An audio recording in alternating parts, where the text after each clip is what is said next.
Okay అండి, రాజశేఖర్ రెడ్డి గారు good morning. Very good morning madam. So panel లో ఉన్న వాళ్ళందరి మాటలు కూడా మీరు విన్నారు. ప్రతి ఒక్కరు కూడా ఏదైతే హైకోర్టు తీసుకున్న నిర్ణయానికి సంబంధించి కూడా అందరూ కూడా ఏకీభవిస్తున్నారు, ఇది మంచి విషయం అని అంటున్నారు. అంటే ఒక కమిషనర్ ని తొలగించాలన్న ఆ వాదన కేవలం ఒక వ్యక్తి వరకే పరిమితం కాకుండా అది ప్రభుత్వానికి, కాంగ్రెస్ ప్రభుత్వానికి ఒక మచ్చలాగా మారుతున్న పరిస్థితి వచ్చింది. కాబట్టి ఏంటి నెక్స్ట్ స్ట్రాటజీ ఏంటి? రంగనాథ్ ని తొలగిస్తున్నారా? మరి వెంకటరెడ్డి గారు అన్నట్లు ఇమీడియట్ యాక్షన్ ఏమైనా ఉంటుందా, లేదంటే ఏమైనా ఈ గ్యాప్ లో ఏమైనా మ్యాజిక్ చేస్తుందా ప్రభుత్వం? ఏ మ్యాజిక్ అవసరం లేదు మేడం. మంచి వాళ్ళకు కొంచెం టైం పట్టొచ్చు, కొంచెం ఇబ్బందికరంగా మారొచ్చు, కానీ ఎక్కడైనా మంచి గెలుస్తుంది మేడం. మేము నమ్ముకునేది అదే.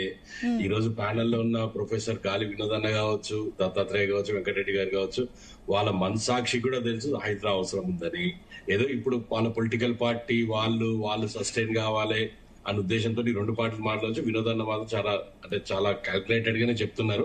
బట్ ఒకటి మాత్రం నేను చెప్తున్నా మేడం, ఈ రోజు హైదరాబాద్ వచ్చిన తర్వాత అంటే జనరల్ గా చెప్తున్నా మేడం, 10th క్లాస్ స్టూడెంట్స్ కూడా FTL అంటే ఏంది, బఫర్ అంటే ఏంది, ఎక్కడ మనం ఉండాలి, ఎక్కడ మనం ఉండొద్దు అనే కాన్సెప్ట్ మీద మనం నిజంగా ఆలోచించినట్టయితే, ఎక్కడైతే వివాదాస్పదంగా భూములు ఉన్నాయి, ఎక్కడైతే వివాదంలో పోయి మనం ఎందుకు కట్టుకోవాలనే ఆలోచనతో మాత్రం చాలా మంది మిడిల్ క్లాస్ ఫ్యామిలీస్ స్పెషల్ గా ఆ చోటుకు పోవద్దు. 1-2 సార్లు ఒక వెంచర్ చేస్తే మాకే చిన్న వెంచర్లు ఉంటే వాళ్ళు మాకు చాలా క్లియర్ గా అడుగుతున్నారు, సార్ మీది FTL కి ఎంత దూరం ఉంది, ఎన్ని మీటర్ల దూరం ఉంది, మీరు బఫర్ కి ఎంత దూరం ఉంది, మీరు NOC తెచ్చుకున్నారా, ఇరిగేషన్ NOC ఉందా, ఇవన్నీ కూడా అడిగే పరిస్థితి వచ్చిందంటే ఎవరి వల్ల వచ్చింది మేడం? హైదరాబాద్ వల్ల వచ్చింది. అంటే నేను భయపెట్టాలని కాదు మేడం, కానీ ఒక ప్లాట్ హైదరాబాద్ లో కొనాలి అంటే ఎక్కడి నుంచో ఊర్ల నుంచి వచ్చి రూపాయి కూడబెట్టుకుని హైదరాబాద్ లో భూములు చిన్న 150 గజాలు 120 గజాలు కొంటున్నప్పుడు ఇవన్నీ చూసుకునే ప్రక్రియ ఒక భాగంగా ఉన్నప్పుడు ఎన్నో ఈ రోజు అపార్ట్మెంట్స్ అనుకోండి కూలగొడుతున్నాయి. కొన్ని అపార్ట్మెంట్స్ అనుకో ఎందుకు ఇచ్చారు మేడం పర్మిషన్లు? ఎవరు ఇచ్చారు మేడం పర్మిషన్లు? ఎందుకు ఆ పర్మిషన్లు ఇచ్చారు మేడం? ఇవన్నీ నేను తవ్వుకుంటూ పోతే ఇక ఒక పార్టీని బ్లేమ్ చేసినట్టయితే తప్ప వేరే అంటే మీరు చెప్పిన పాయింట్ ని నేను యాక్సెప్ట్ చేస్తాను రాజశేఖర్ రెడ్డి గారు. ఎందుకంటే మీరు అన్నట్లు కూడా FTL కానీ బఫర్ జోన్ విషయాలకు సంబంధించి ప్రజలు ఆ విషయాల్లో ఫోకస్ చేస్తున్నారు, ఇది యాక్సెప్ట్ చేయాలి. కానీ మీరు అన్నట్లు ఈ తొలగించిన స్థలాలకు సంబంధించి అది BRS హయాంలో కాదు, ఈవెన్ కాంగ్రెస్ హయాంలో టైంలోనే పర్మిషన్లు ఇచ్చిన మీ హయాంలో ఉన్న పేపర్లు, మీరు ఇచ్చిన పర్మిషన్ల పేపర్లు ఉండగా కూడా హైడ్రా కూల్చేస్తుంది. అది కదా మెయిన్ ప్రాబ్లం వచ్చింది ఇక్కడ. నేను నిన్న తప్పు చేసినా కదా ఈ రోజు కూడా తప్పు కంటిన్యూ చేసుకుంటూ పోదామంటే కాదు. అంటే పర్మిషన్ ఎందుకు ఇవ్వాలి? వాళ్ళు ఇప్పుడు మోసపోయినట్టే కదా. నేను చెప్పేది కూడా అదే మేడం. ఈ రోజు సుందరీకరణ పేరు మీద కొన్ని చెరువులు అప్పట్లో బాగా చేసినప్పుడు దాని బఫర్ జోన్లు అన్ని కూడా ఎందుకు చెరువు బయట ఉన్న బఫర్ జోన్ అంతా కూడా కబ్జా గురైందో ఒక్కసారి TRS నాయకులు చెప్పాలి. నేను ఎన్నో చెరువులు చెప్తాను మేడం హైదరాబాద్ లో. హైదరాబాద్ మీకు అందరికీ తెలుసు, హైదరాబాద్ ఎట్లా నిర్మించబడ్డది, లేక్స్ రాక్స్ పైన ఉన్న హైదరాబాద్ ని ఈ రోజు అసలు హైదరాబాద్ లో లేక్సే లేకుండా పోయినాయి మేడం. మనం ఆలోచించాల్సింది అది. ఈ రోజు ఎక్కడో ఒక 75 గజాల భూమి మేడం, 75 గజాల భూమి కబ్జా చేసి నాల మీద కట్టింది కూడా కూల్చొద్దు మీరు అంటే మరి ఆ నీళ్ళు ఎట్లా పోవాలి మేడం? 2020 సంఘటన మనం మర్చిపోలేదు ఇప్పటికి కూడా.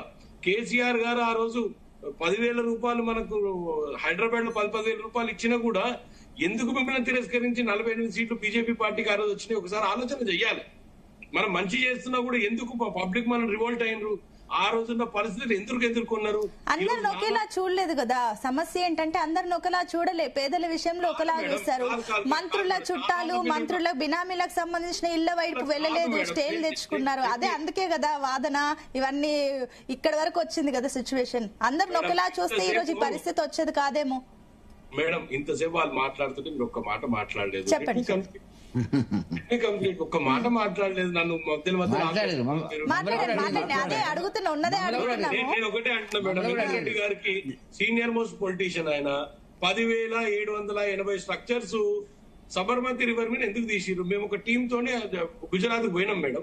గుజరాత్ పోయినాము, ఆ రివర్ చూసినాము, రివర్ ఎట్లుందో చూసినాము. రివర్ చుట్టుపక్కల ఎన్నేళ్లు పట్టింది కట్టడానికి. 10,700 మినిమం స్ట్రక్చర్స్ మేడం. ఎందుకు తీసేసి అడగండి ఆయనని, వెంకటరెడ్డి గారిని.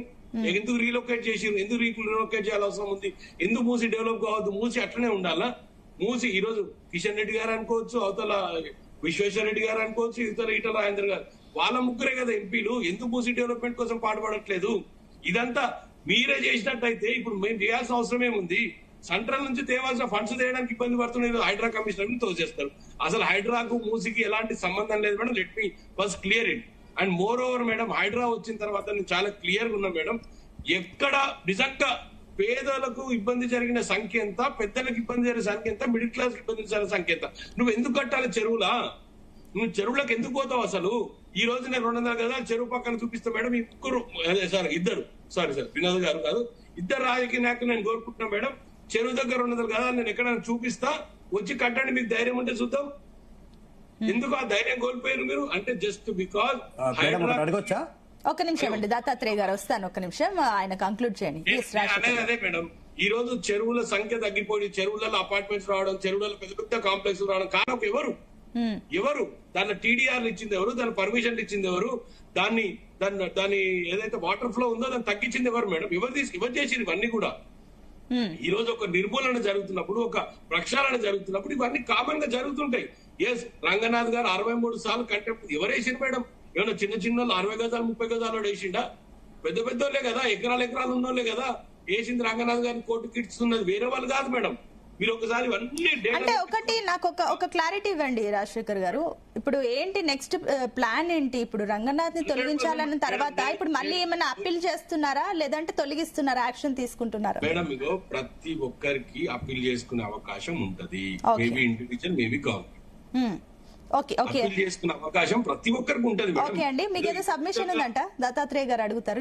దత్తాత్రేయ గారు మేడం ఇప్పుడు